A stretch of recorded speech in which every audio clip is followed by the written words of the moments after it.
অনেকক্ষণ ধরে আমি এক দৃষ্টিতে নিচের দুটো স্ক্রুর দিকে তাকিয়ে রইলাম। আমি জানি হারমাস দেখছে।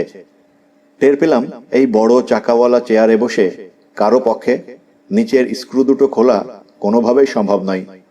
এটা হারমাসও খুব সহজেই বুঝে ফেলবে। লোকটা যথেষ্ট স্মার্ট, কিন্তু আমাকে তো কিছু একটা করতে হবে।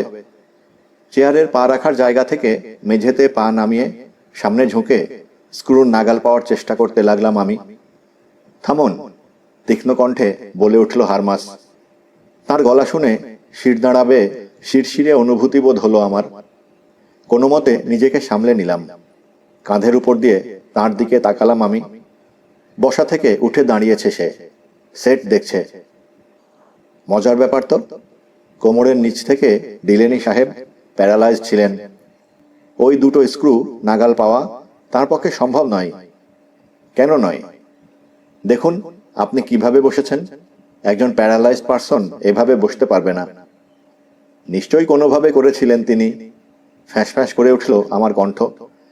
নিচের দুটো স্ক্রু এত নিচে সেট করার জন্য নিজেকে আচ্ছা মতো অভিশাপ দিলাম। আমার মাথায় রাখা উচিত ছিল ডিলেনি এতটা ঝুঁকতে পারবে না। এর আগে যখন সেটের পেছনের অংশ খুলেছিলাম তখন তো নিজের মতো করে উবু হয়ে বসে কাজ করেছি, কিন্তু হুইল চেয়ারে বসে? বেশ, যদি তিনি স্ক্রু দুটো বের নাই করতে পারেন তাহলে তার হয়তো গরিলার মতো হাত ছিল, বলল হারমাস। দেখি, আমি একবার চেষ্টা করে দেখি। চেয়ারে বসতে দিন তো। চেয়ার থেকে উঠে পেছনে দাঁড়ালাম। হারমাস হুইল চেয়ারে বসে স্ক্রু নাগাল পাওয়ার চেষ্টা করল। মেঝেতে পা নামিয়ে তারপরেই নাগাল পেল সে। চেয়ারে বসে কিছুক্ষণ চিন্তা করে বলল, যদি আমার ঠিকঠাক মনে থেকে থাকে ডিলেনি স্টোররুম থেকে স্ক্রুড্রাইভার পেয়েছিলেন। স্টোররুমটা কোন দিকে জানেন? প্যাসেজ ধরে এগিয়ে যাবেন, হাতের ডানে প্রথম দরজা। চলুন দেখে আসি। হুইল চেয়ারে বসে নিজেই চাকা ঠেলে এগিয়ে গেল সে। নিজেই স্টোররুমের দরজা খুলে ঢুকল। তাকে দেখে নিজেকে গাল দিলাম আমি। এতগুলো গলদ রেখে আমি কিনা ভাবছিলাম এটা একটা নিখুঁত মার্ডার প্ল্যান। টুলবক্স কোথায় রাখা ছিল? শেলফের উপরের তাকে। ডিলেনি সাহেব সম্ভবত হুকওয়ালা লাঠির সাহায্যে বক্স নামিয়েছিলেন। টুলসগুলো আমি এসে মেঝেতে পড়ে থাকতে দেখেছি। লাঠিটা কোথায়? লাঠি দিলাম তাকে। লাঠির হুক বক্সের সাথে লাগিয়ে শেলফ থেকে নামিয়ে আনতে শুরু করলো হারমাস। ঠন ঠন করতে করতে নেমে আসতেই সারা মেঝের ওপর টুলগুলো ছড়িয়ে ছিটিয়ে পড়ল। হারমাস খানিকটা ঝুঁকে স্ক্রুড্রাইভারের নাগাল পাওয়ার চেষ্টা করল, কিন্তু হুইল চেয়ারের বড় বড় চাকার জন্য তার হাত মেঝে পর্যন্ত পৌঁছল না। আমার দিকে তাকালো সে। আমার তো মনে হয় ডিলেনি সাহেবের হাত ইন্ডিয়ান রাবারে তৈরি ছিল। আমি কিছু বললাম না। হারমাসের প্রত্যেকটা রসিকতা আমাকে দুশ্চিন্তায় ফেলে দিচ্ছে। পরিবেশ হালকা করার জন্য সিগারেট ধরালাম। এরপর ব্যাটা কি করে সেটা দেখার জন্য অপেক্ষা করতে লাগলাম। চেয়ার থেকে উঠে সেটাকে লাউঞ্জে ঠেলে নিতে নিতে মিনমিন করে কি যেন বলল। তার পিছু পিছু আমিও চলে এলাম। খুব অস্বস্তি হচ্ছিল আমার। লাউঞ্জের একটা চেয়ারে গিয়ে বসলো সে। পুরো ঘটনাটা আমার মনে সাজিয়ে নিতে হবে, বলল হারমাস। আপনি তো তাকে প্রথমে দেখেছিলেন। যখন রুমে ঢুকলেন কি দেখেছিলেন? টিভি সেটটির কয়েক ফুটের মধ্যে চেয়ারটা ছিল। ডিলেনি সাহেব উপুড় হয়ে মেঝেতে পড়েছিলেন। তার হাতের পাশে একটা স্ক্রু ড্রাইভার ছিল। তাহলে তিনি মেঝেতে পড়েছিলেন? হ্যাঁ। তারপর আপনি কি করলেন? দেখলাম টিভির পেছনের কভার খোলা অবস্থায় আছে। ভাবলাম উনি বোধহয় কারেন্টের শক খেয়েছেন। মেইন লাইনের প্লাগ খুলে তাকে পরীক্ষা করলাম, যদি বাঁচানোর জন্য কিছু করা যায় এই আশায়। কিন্তু ততক্ষণে দেরি হয়ে গিয়েছে। তিনি যে মারা গিয়েছেন এটা আপনি বুঝলেন কি করে? উনি শক্ত হয়ে গিয়েছিলেন আর ওনার শরীর ঠান্ডা হয়ে গিয়েছিল। আপনি শিওর ওনার শরীর ঠান্ডা হয়ে গিয়েছিল? হ্যাঁ, সেটাতেই আমি বুঝতে পারলাম উনি মারা গিয়েছেন। তারপর কি করলেন? শেরিফ জেফারসনকে ফোন করলাম। ডক্টর মেলার্ডকে সাথে নিয়ে চলে এলেন শেরিফ। ডক্টর বললেন 9:15 নাগাদ উনি মারা গিয়েছেন। কথাটি তিনি লাশের কঠিন হয়ে থাকা আর সেটা তাপমাত্রা বিচার করে বলেছিলেন, তাই তো? আমার তাই মনে হয়। ওকে। উঠে দাঁড়ালো সে। এখনকার মতো যা দেখার ছিল দেখা শেষ। সেটটা যেভাবে আছে রেখে যান, নাকি ওটা আরেকবার দেখতে হবে? হেঁটে জানালার ধারে গিয়ে বাইরের দৃশ্য দেখতে লাগলো হারমাস। শালা, বেশ মজার তো। ম্যাডক্স ব্যাটার কখনো ভুল হয় না।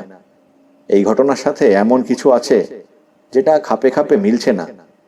কি যে মিলছে না সেটা তো আপনি নিজের চোখেই দেখলেন। কবে সেই দিন আসবে যেদিন আমি ম্যাডক্সে ভুল প্রমাণিত করতে পারবো? আমি কোনো কথা বললাম না। আমার হৃৎপিণ্ডের গতি বেড়ে গেল। ভয় পাচ্ছি আমি। সে যাই হোক, আমি বরং একটু ঘোরাফেরা করে নিই। আপনার সাথে যোগাযোগ থাকবে আমার। তো কোথায় পাবো আপনাকে? আমার ফোন নম্বর দিলাম। ফোন নম্বরটা সে একটা খামের পেছনে লিখে নিল। আমার ধারণা এই কেসে কোনো গলদ আছে, বললাম আমি। জবাবে সে সুন্দর করে দাঁত প্রদর্শন করল। আপনিই ভেবে দেখুন। আমার চেয়ে তো আপনি ভালো জানেন। ডিলেনি সাহেব প্যারালাইজড ছিলেন। তার পক্ষে টিভির ওই স্ক্রু দুটো নাগাল পাওয়া সম্ভব ছিল না। স্টোররুমের মেঝে থেকে স্ক্রু ড্রাইভারটি তোলাও সম্ভব নয়। অথচ প্রকাশ্য দিবালোকে তিনি কারেন্টের শক খেয়ে মরে পড়ে রইলেন। মারা যাওয়ার কয়েকদিন আগেই ইন্স্যুরেন্সটি করিয়েছিলেন তিনি। আর এখন এই মৃত্যুর ফলে তার স্ত্রী নগদ $5,000 পেতে যাচ্ছে। হয়তো যেভাবে দেখতে পাচ্ছি আসল ঘটনাটিও এভাবে ঘটেছিল। কিন্তু আমি এখনো অনেক কিছু পরিষ্কার বুঝতে পারছি না। আমার বুকে মৃদু চাপড় দিয়ে হারমাস বলল, আমরা ইন্স্যুরেন্সের লোকরা এরকমই। কোনো জিনিস খাপে খাপে না মিললে গাঁই গুঁই করাটা আমাদের স্বভাব। কেস আসল হোক কিংবা ভুয়া, আমি কিন্তু এখনো কিছু জানি না। হয়তো সন্দেহ করে অযথাই সময় নষ্ট করছি, কিন্তু এর জন্যে আমাকে সম্মানই দেয়া হয়, তাই কাজ করতেই হচ্ছে।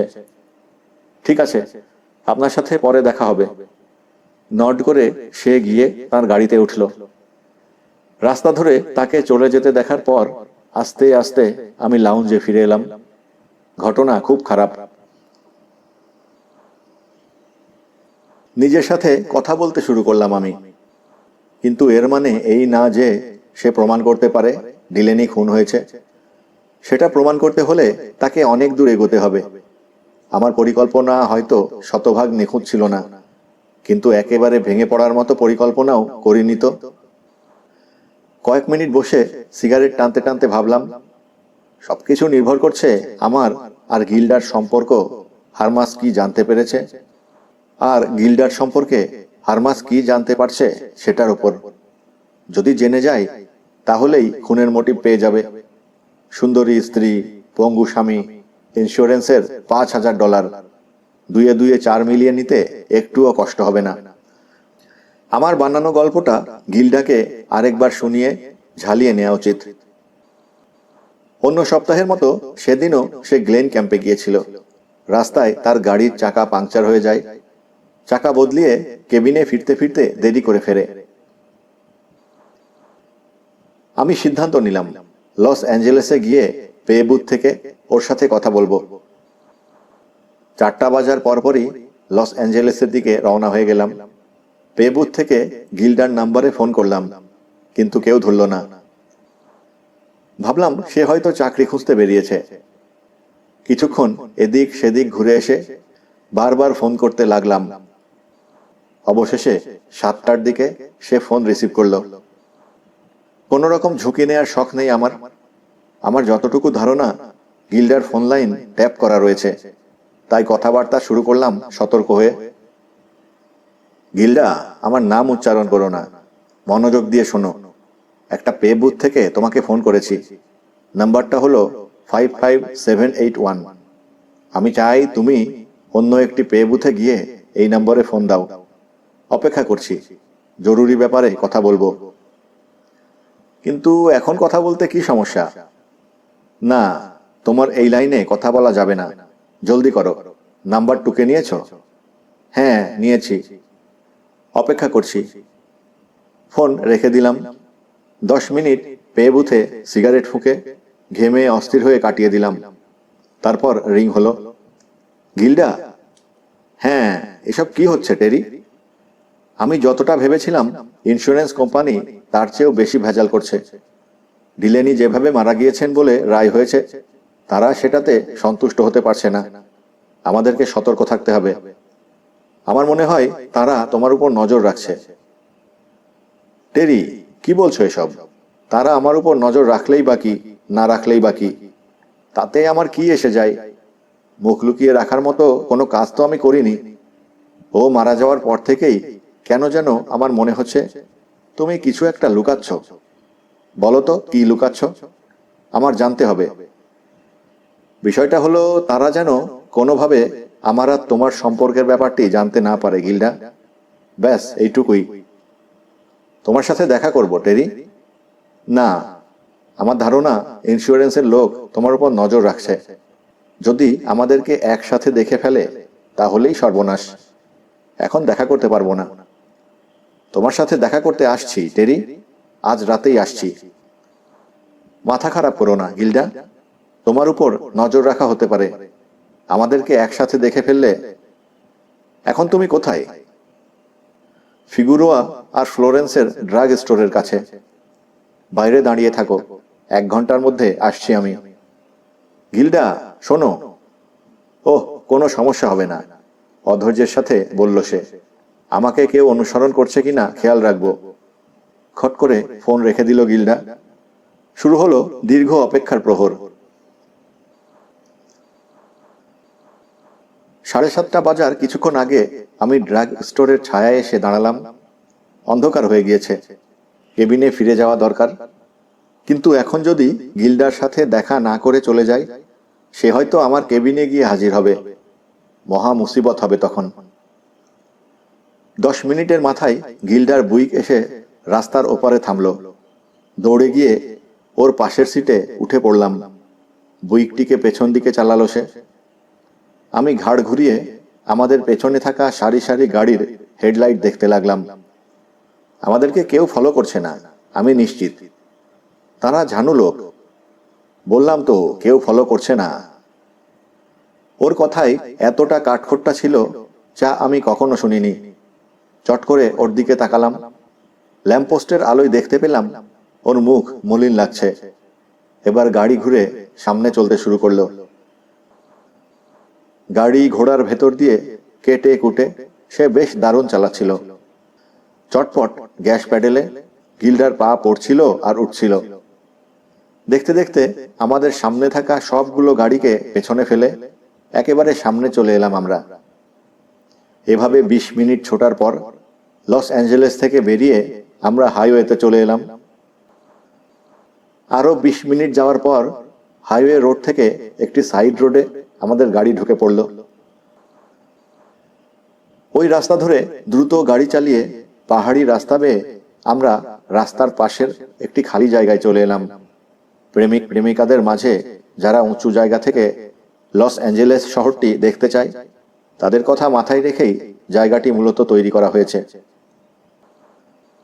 গিল্ডা পার্কিং ব্রেক সেট করতেই আমি পেছনে ফিরে তাকালাম।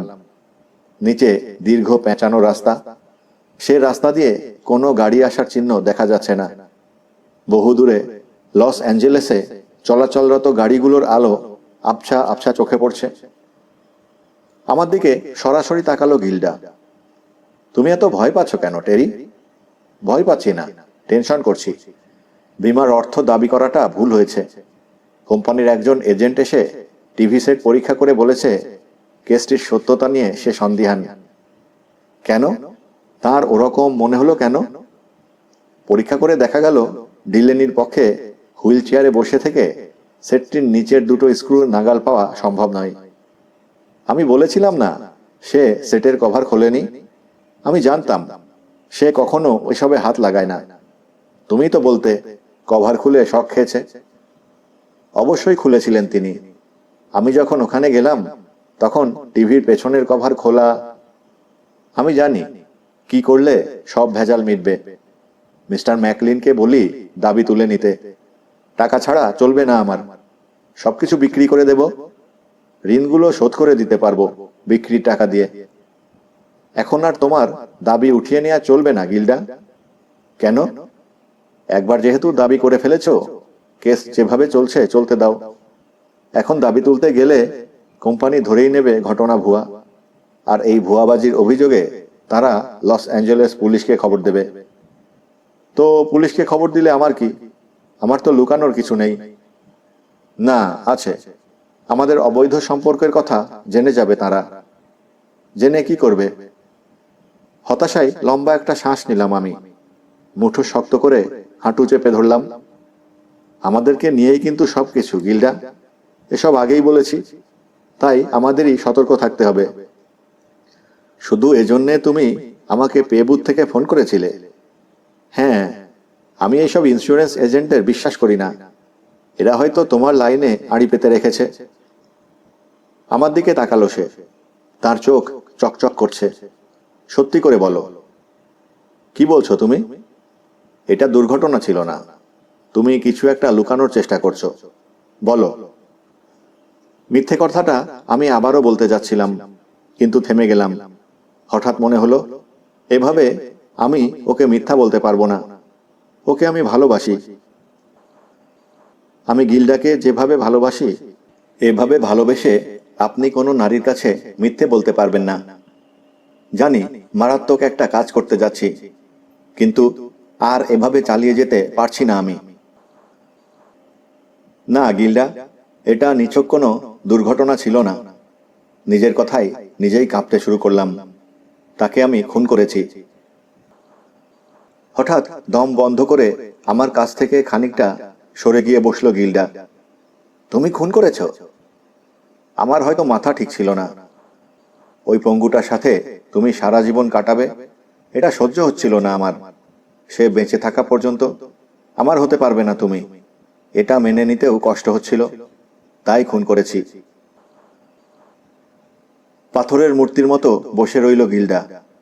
আমি ওর দ্রুত শ্বাস প্রশ্বাসের শব্দ পরিষ্কার শুনতে পাচ্ছি।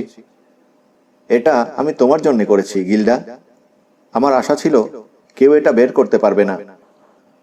কয়েক মাসের মাথায় আমরা দূরে কোথাও চলে গিয়ে নতুন করে জীবন শুরু করতে পারবো। কাঁধ বাঁকিয়ে ফেললো গিল্ডা, যেন শীত লাগছে। কিভাবে করলে তুমি? কোনো কিছু না লুকিয়ে রেখে সবকিছু খুলে বললাম। কোলে হাত রেখে সবটা শুনল গিল্ডা। আকাশে চাঁদের আলোয় দেখতে পেলাম তার সুন্দর চোখ দুটি ভাষাশূন্য। যদি এই ইন্স্যুরেন্স কোম্পানিতে টাকার জন্য দাবি না তোলা হতো, তাহলে আমার কোনো চিন্তাই থাকতো না। কিন্তু এখন জানি না কি হবে। আমার মনে হয় হারমাস কিছু একটা সন্দেহ করেছে। সেজন্যই বলছি, কেসের একটা সুরাহা না হওয়া পর্যন্ত আমাদের দেখা না হওয়াই ভালো। আমাকে কি করতে বলছো তুমি? ঠান্ডা সমতল কণ্ঠে বলল গিল্ডা। শেরিফ জেফারসনকে যে গল্প শুনিয়েছিলে, আমি চাই তুমি সেটা থেকে এক চুলও নড়বে না। হারমাস হয়তো তোমাকে জিজ্ঞাসাবাদ করতে পারে আমরা পরকীয়ায় লিপ্ত ছিলাম। এই ব্যাপারটা যদি হারমাস কোনোভাবে আঁচ করতে পারে, তাহলে আমাদের কপালে দুঃখ আছে। কেস শেষ না হওয়া পর্যন্ত আমরা একে অপরের কাছ থেকে দূরে থাকব। তুমি বলতে চাইছো তোমার কপালে দুঃখ আছে, তাই না? তাদেরকে যদি আমি সত্য ঘটনাটা বলে দেই, আমার তো কোনো সমস্যা হবে না। একদম সত্যি কথা। আমি শুধু গিল্ডার দিকে তাকালাম, কিছু বললাম না। ঠিক আছে, তোমার জন্য আমি মিথ্যা বলবো। কথাটা বলে সে কয়েক মুহূর্ত গাড়ির জানালার দিকে তাকিয়ে রইল। তারপর আস্তে করে বলল, হেঁটে যেতে হলে কি তুমি কিছু মনে করবে? হাইওয়েতে গেলে লিফট নিতে পারবে। আমি বরং একা ফিরে যাই। কথাটা খচ করে আমার বুকে বিঁধল। যা বললাম তাতে আমার প্রতি তোমার ভালোবাসা কমে যাবে না তো গিল্ডা? আমি তোমাকে ভালোবাসি। তোমাকে আমার এখন সবচেয়ে বেশি প্রয়োজন। বেশ বড় রকমের ধাক্কা খেয়েছি আমি। আমাকে একা থাকতে দাও প্লিজ। ওর হাত ধরার চেষ্টা করতেই ঝট করে আমার নাগালের বাইরে হাত সরিয়ে নিল। দেখলাম উদ্বেগের কারণে একদম ফ্যাকাশে হয়ে গিয়েছে ও। বুঝলাম এইমাত্র আমি তাকে যা যা বললাম, এসব সয়ে ওঠার জন্য ওর কিছু সময় লাগবে। যদিও কথাগুলো ওকে বলে ইতিমধ্যে আমারই অনুতাপ হচ্ছে। কেন বলতে গেলাম? আমি গাড়ি থেকে নামলাম। তোমাকে ভালো না বাসলে আমি কখনো এটা করতাম না, Gilda. I love you so much. হ্যাঁ, বুঝতে পেরেছি।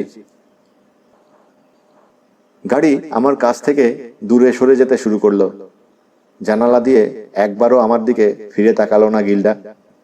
গাড়ির পেছনের লাল লাইট ধীরে ধীরে পাহাড়ি রাস্তা বেয়ে নিচে নেমে যাচ্ছে। হঠাৎ আমার মনে ভয়াবহ এক অনুভূতি তৈরি হলো। গিল্ডা আমার জীবন থেকে দূরে চলে যাচ্ছে, চিরতরে। দুটো বিশ্রী দিন কেটে গেল। আমাকে নামিয়ে গিল্ডার কঠিন মুখে চলে যাওয়ার ঘটনাটা বারবার মনে পড়তে লাগলো। কেন যেন মনে হচ্ছে আমার সাথে আর দেখা করতে চাইবে না ও।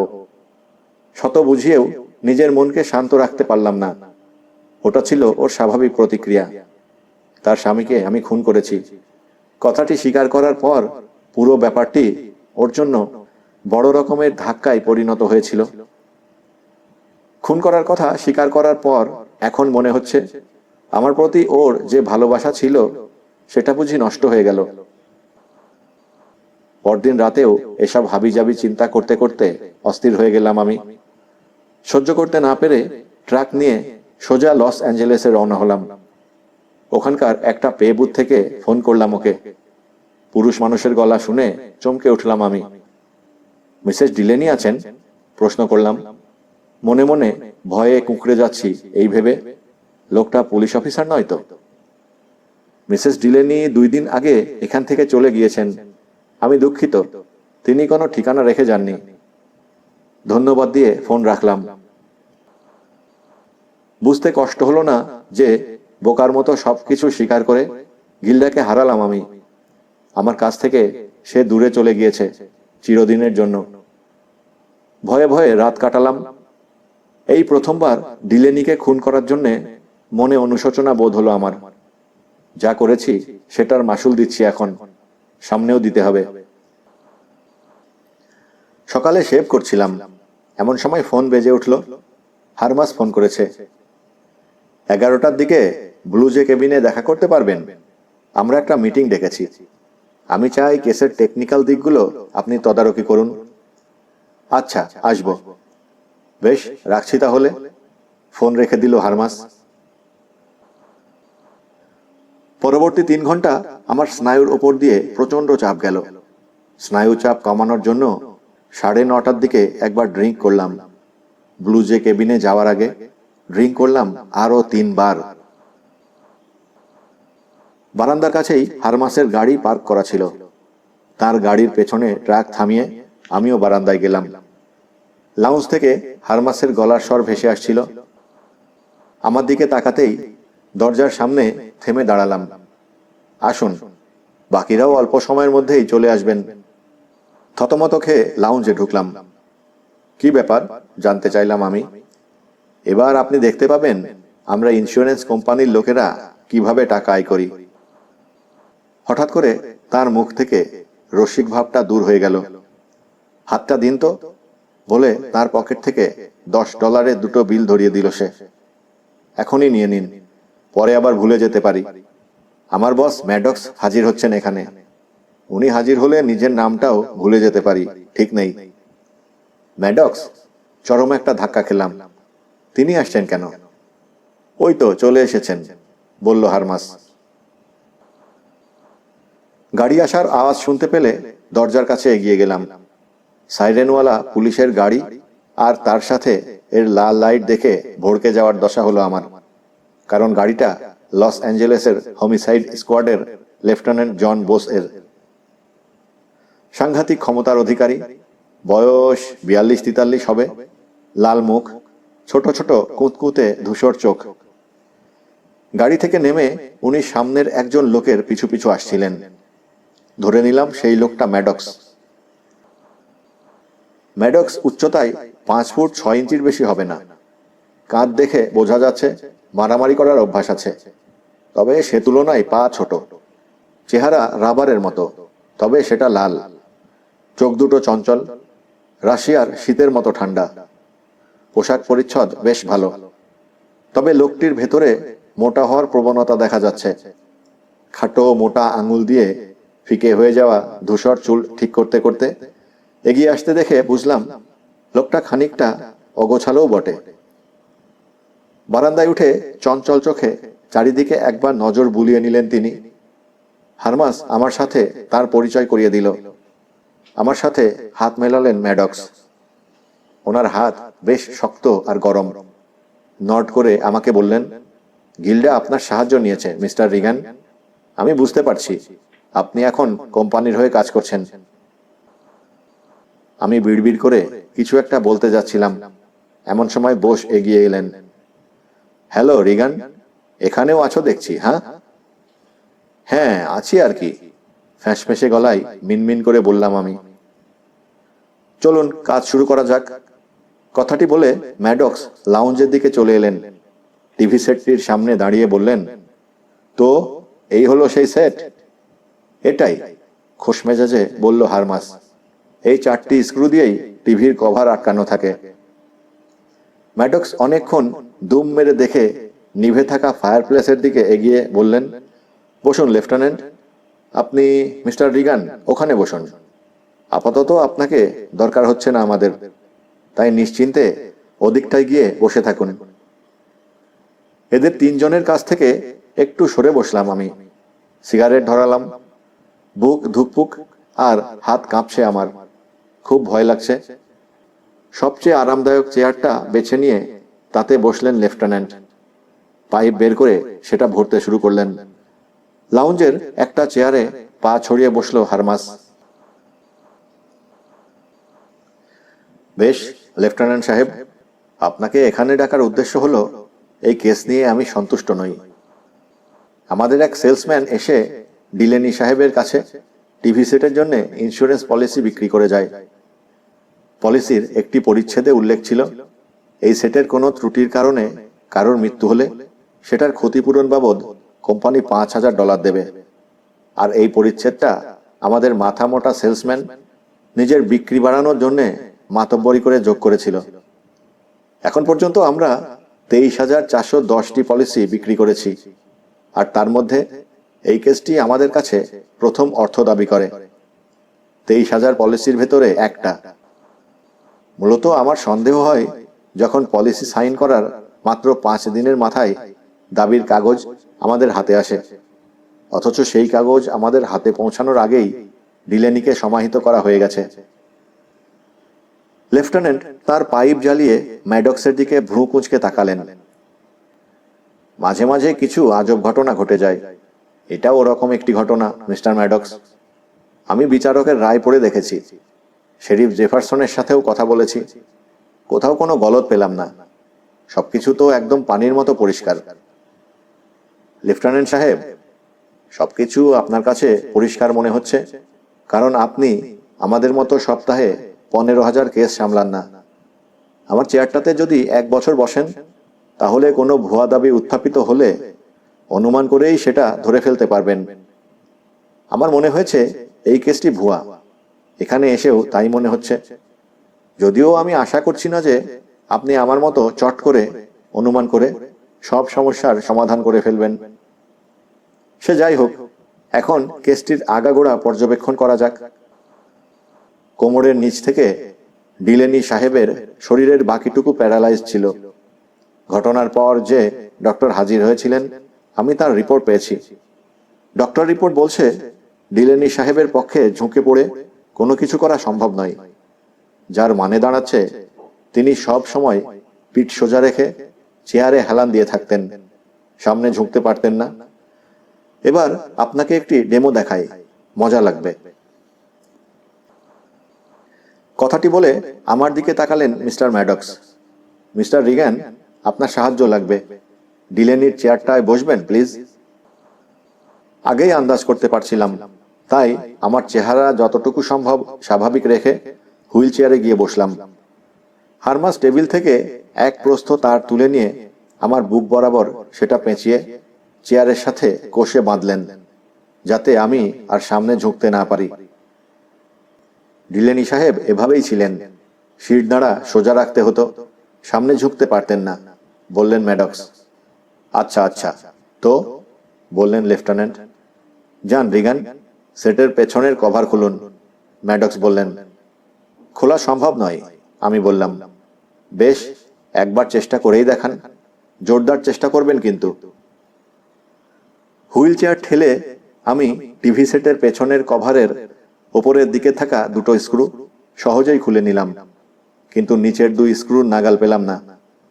আপনি তো বিচারকের রায় পড়ে দেখেছেন, ওখানে কিন্তু বলা আছে রিগান যখন ডিলেনি সাহেবের বডি দেখতে পায় তখন টিভির ব্যাক কভার খোলা অবস্থায় ছিল, আর একটা স্ক্রুড্রাইভার পড়েছিল তার পাশে, যেটা সে স্টোররুম থেকে হুকওয়ালা লাঠির সাহায্যে টুলবক্স নামিয়ে সংগ্রহ করেছিল। লাঠির হুক বাঁধিয়ে টুলবক্স নামানোর সময় সকল টুলস মেঝেতে ছড়িয়ে পড়ে। এবার আপনি নিজেকে প্রশ্ন করুন, ডিলেনি সাহেব কিভাবে মেঝে থেকে স্ক্রুড্রাইভার তুললেন, বললেন ম্যাডক্স। আমার পাশে মেঝেতে স্ক্রুড্রাইভারটি রাখলো হারমাস। নাগাল পাবেন? এই অবস্থায় আমার পক্ষে সেটা নাগাল পাওয়া কোনোভাবেই সম্ভব নয়। ম্যাডক্স হারমাসকে বললেন, সেটের কভার খুলে ফেলো।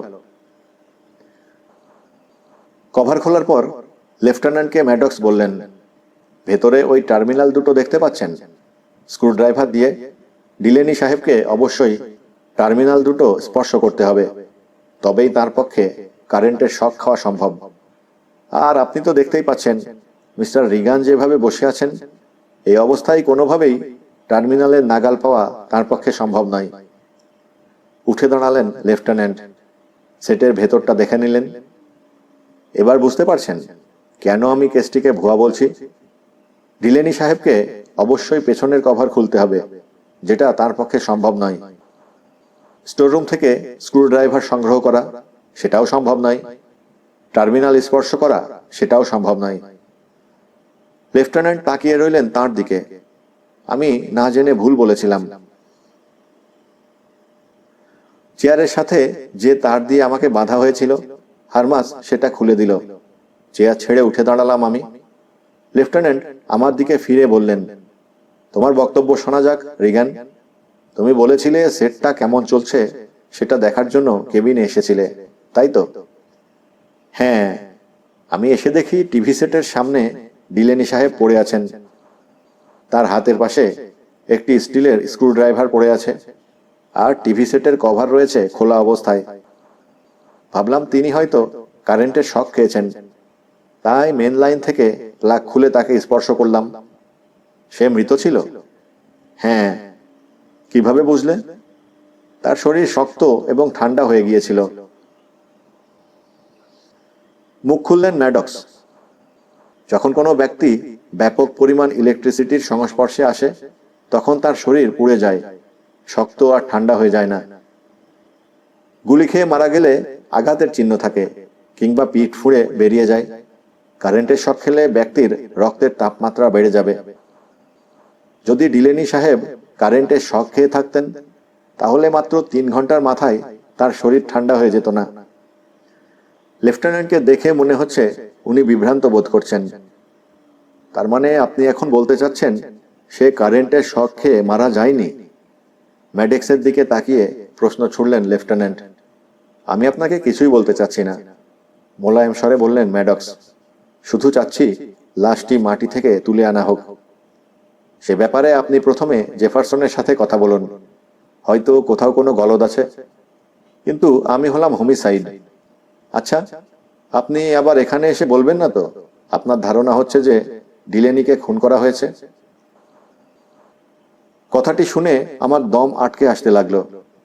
চেয়ারের সামনের দিকে ঝুঁকে বসলাম, তাকালাম ম্যাডক্সের দিকে। হাতের মুষ্টি দিয়ে হাঁটু ঠেসে ধরে আছি। ম্যাডক্স কি বলে সেটা শোনার অপেক্ষা করছি। আমি কি বলেছি আমার ধারণা ডিলেনি খুন হয়েছেন? না, আমি আপনাকে পরিষ্কার করে জানিয়ে দিচ্ছি, হ্যাঁ, ডিলেনি খুন হয়েছেন, অবশ্যই খুন হয়েছেন। কারণ তার জীবনের বিপরীতে $5000 ইন্স্যুরেন্স করা ছিল।